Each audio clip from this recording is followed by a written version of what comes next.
I made a career of making friends, he's made a career of making enemies. But you can't take away from the fact that he's intelligent, he's articulate, he's intuitive.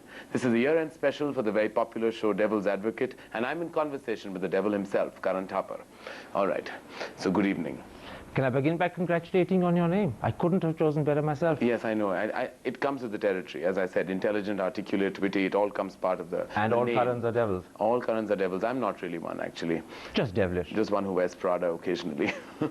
So this feels strange to be at the other end of the spectrum. It feels nerve-wracking. I've never had to You're answer nervous, questions. Karan. What about I'm me? Sweating over here, I promise you. Because, you know, I do remember you interviewing me about 7 or 8 years ago, and contrary to your reputation, I actually had a good time. And I hope you'll have a good time today as well. I'm looking forward to a good time. Really? Okay, so we're going to have a good time then. So are we meant to be very intelligent, very politically aware, or we just meant to have fun? We're two people who fool the audience into believing that we're likable, we're intelligent, and that we actually know what we're talking about. And that we know what we're talking about. So do you know occasionally what you're talking about? Do you always know what you're talking about? Now that's the interesting bit. You know, you have to convince the person that you're talking to that you know what you're talking about. Right. You have to convince them that the question you're asking makes sense. And if you ask it pretty quickly, chances are they don't bother to think about what you're being asked, and they answer, and then they suddenly say to themselves afterwards, hang on, that didn't make much sense. Why did I answer it? But it's great. But you still got them into doing that. So does it come with the territory that this is your USP, that you're meant to kind of, you know, push them against, you know, literally push them against the wall, be nasty, be rude, and stop them occasionally and never allow them to speak? Does that come with the territory? I'll tell you what, my philosophy is that the way I treat politicians is markedly different to the way I would treat a non-politician. So if I was interviewing an actor or a director or an author, people who are not necessarily accountable to the public, I would be very different, intelligent I hope, but very different in handling. Yes, you have been with all the other, with the film personalities that I've But with a politician, I think it would be a duty that if you ask a question, you ought to get an answer. If you don't get an answer, you ought to persist until you do, or until it's clear why you're not getting an answer. But to ask a question, accept an evasive reply and give up is actually an insult to the audience. Why are they bothering to listen to your interview if you're not going to persist with the question to the point at which a sensible answer has been got? That I do understand, but a politician is meant to have a way with words and dodge a situation or a scenario, and that's what they're meant to do because they're politicians. Absolutely, and that's why an interview with an artful politician becomes very entertaining as opposed to just substantive, because you're playing with each other, you're persisting with a question that he doesn't want to answer, he's trying to find ways of evading and avoiding answering, and it's an intelligent meeting of talent and mind, and it makes for great entertainment. Sometimes that entertainment doesn't become anything more than a spectacle. Like what happened with Narendra Modi, who refused to give the interview beyond the first 5 minutes. It didn't even generate heat in his case, because I think I was actually well aware of the fact that there was a danger he was going to walk out. I asked my questions in a fairly sober fashion. That was sober, Karan? That's what you consider I wasn't sober. tense, I wasn't rude, I wasn't aggressive.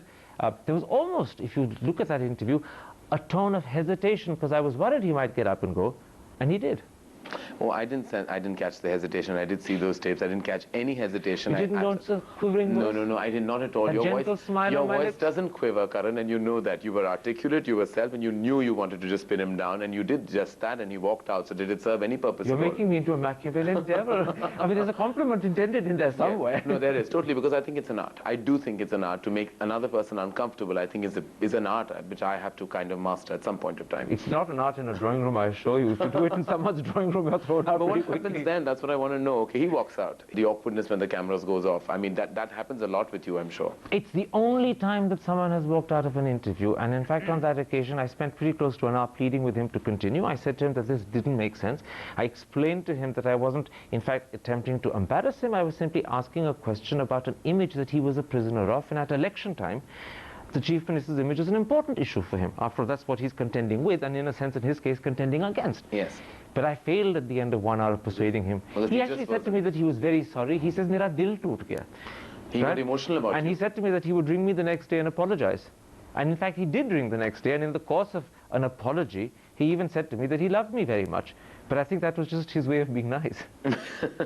So the end of that, lesser known fact that you got to call the next day saying that he loved you a lot. So is there anyone else who doesn't want to be interviewed by you? You know, there is a lady who I've persisted with trying to get hold of many, many times, but for the last 6 years she's avoided. SUSHMA Swaraj. That's right, you're intuitive. Yes, all right. But there were years previously when she would give interviews, and I've had several from her in the past, fact that she What did you do mistakes me right? for... Well, I'll tell you what I did wrong. She once walked up to me and mistook me for Arun Puri, and she did this she did this repeatedly over a period of 8 or 9 months, and then we met at Sanjeev Goenka's home. It was a dinner for Benazir Bhutto, and I was standing with Arun Puri, and she walked straight up to Arun Puri and she said, "Karan Thapar, I've got it right this time." And he looked at her and he said, "No, no, no, that's Karan." Does that happen a lot? She's never given me I can't see the similarity, but does that happen a lot? It's the only time I've ever been mistaken. I'm very happy to be mistaken for Arun. If only I had his money and his channel and his magazine as well. All of that. Absolutely. So, but no interview with Sushma Swaraj? Not since then. All right. Anyone from the industry, my industry, that hasn't spoken to you and is worried about you? There is a gentleman who hasn't spoken to me for 10 years, but he used to give me several interviews before that. In fact, we did a wonderful interview with him on his 50th birthday. In those days, I used to do a video magazine called He's 50 plus. Eyewitness. Is he Amitabh Bachchan? He's now 60 plus. Okay, so but he's in those days, Amitabh he Bachchan. was exactly 50, and we did this You're amazing still not interview. saying he's Amitabh Bachchan. It is Amitabh Bachchan. All right, okay, and we did this amazing interview with Amitabh Bachchan, which was for his 50th birthday, and it was for Eyewitness, and it was a special, and it was a 1-hour-long interview. And during one of the tape changes, because you had high band to record on, and you had to change tapes every 20 minutes, he told me a story about a Warren Beatty interview that he'd seen a couple of years ago, where Warren Beatty had been questioned very aggressively about the women in his life. And Amitabh said that he really thought this was the right way to do things. And I said to myself, am I being given a message? So when the tapes were back on and we began, I said, "You just told me the story about Warren Beatty. Can I take a leaf out of your book and ask you about the women in your life?" And I asked him about Rekha, and he said no. And I asked him about Praveen Babi, and he said no. And then sitting beside him in the shot was his wife. So I turned to Jaya and I said, "Do you believe that?" And she said she did. And I said, "Are you only saying that because you're on camera?" And I thought this was exactly what he wanted and intended, but he was unfortunately very upset. And since then, despite my attempts to apologize, to make up for it, to atone for it, he's never forgiven me. Well, I don't blame him. Except that I was taking a leaf out of his book. He was telling me a story. He was telling you a story, Karan. He wasn't giving you any kind of an Would you tell such a story to an interview in the middle of a tape change when you're being interviewed? He was maybe telling you that you're not as good as Warren Beatty. Maybe that's what he was trying to say. So I attempted to be Warren Beatty. It was a sort of challenge that you had to rise to. And then, so there's been no interview with Amitabh Bachchan? Not since then. No communication, no interview, nothing whatsoever. I've had a couple of conversations with his wife, and she's always been very sweet and charming. But they're a wonderful family, and I wish you would get him on. I'd love to have him on, and I'd love to use this occasion to say to him that, listen, I didn't intend anything mean and nasty. Perhaps I was being too clever by half. If he was 50, I was 36 at the time. So perhaps you can put it down on my immature age. At 36? Well, I'm nearly 36 now, and I hope I'm not that immature. I'll forgive you for this interview. All right, you will. Promise. Absolutely. You won't break my heart. Okay, now, going on. I see all bubbles in your head, Karan. Before anything goes into those bubbles, I'm going to move on. But tell me, do you think at times, do you feel compelled to be in this way, in this fashion? Do you feel when you sit in that chair and you have a politician or an eminent personality in front of you, you feel that you have to kind of do this Karan Thapar thing? Because otherwise, then people won't text you or call you after that and say, "Hey, great job, great pinning down, great whatever." Do you think sometimes you feel forced to doing this? Can I answer the second bit first? People don't text me very often. Occasionally, I do get texts from people to say that they'd liked it, sometimes to say they didn't like it, but really not very many at all. No, I don't feel any great compulsion to have to be a Karan Thapar or to do a devil on people. Two things lead to that happening. One, if you have to, in the course of that interview, make a person accountable or try and get him to address a particular subject or try and get him to address an issue or a series of questions, and he or she won't, then your persistence sometimes leads to aggressiveness. It certainly gives a feeling that you're being firm and tough. And that, in a sense, is simply because I believe if you have a question to ask, you have to ensure you get it answered. Otherwise, don't bother to ask the question. And then there's another factor that comes into play. Some interviewees allow you to push a lot more. Are you also trying to say there are many times there are people who come on wanting to be questioned in that fashion and wanting to kind of come up with some kind of controversy and make it all very sensational because they believe that will help them? I don't think they want to be questioned in that way, but they come on determined to resist questions and prepared to be defensive, and their defensiveness leads to the other party becoming firm and aggressive. And in a sense, their desire not to get cornered means that they give short answers, they refuse to answer, they start interrupting you before you finished asking the question, as a result of which, even if you didn't want to, you become devilish yourself because you have to counter that manner. All right. And you get led into it. I'm not saying that always happens. Sometimes it's me who does it because I believe there is a question to ask, the person's not answering, and I'm determined to ensure that I get an answer, or I at least indicate to the audience, he's evading, she's evading and avoiding. See how good I'm being. I'm not interrupting you while you speak at all. I'm being fantastic, unlike you. But on that note, I'm going to take a break. In conversation with Karan Johar. Stay tuned and we'll be right back.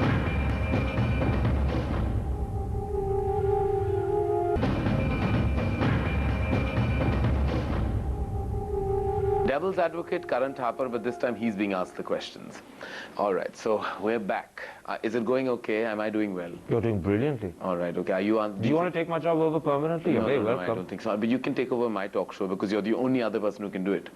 I would love to do your talk show just once, just to feel what it's like. I'm no longer doing Coffee with Karan, but if there's anyone else who can do Coffee with Karan, why aren't you doing Coffee with Karan? Well, I have to take a break now. I have to take a coffee break, as they say. But if there's anybody else who can do Coffee with Karan and keep the brand, it'll be you. Maybe we should switch positions. You do Devil's Advocate and grow a couple of horns, and I'll become sweet and charming, and I'll smile as much as I can. See, that's what you're trying to. That's what you think I really do. Sweet and charming and know all my people. No, you wheedle things out of them. I watch you frequently. You end up getting your guests to say the most astonishing things about themselves, and I'm sure they walk out wondering why they reveal so much. It's all gossip available in tabloids, No, Karan, I think but you have this great talent. You get under their skin and you draw out things, and they don't even realize it. Yeah, but I'm trying very hard to do that, but I haven't really found out any kind of dope and gossip on you. I tell you, I saw an interview that you did with Shabana Azmi and Javed Akhtar sitting side by side, and you obviously got Shabana on a great day because Shabana kept talking, and every time the camera cut to Javed, his face was falling because he couldn't work out. Why was she saying everything? Why she was saying so much? Because it's normally Javed Sahib who does all the talking. Absolutely, everything about his life was revealed suddenly. He must have walked out and really got very upset with her. Well, no, I don't know. I think he did pretty well. So it worked out. Eventually, she won the hamper also, if there was something that happened like that towards the end. Is it a genuine hamper? No, of course, there are lots of expensive things in there. Like what?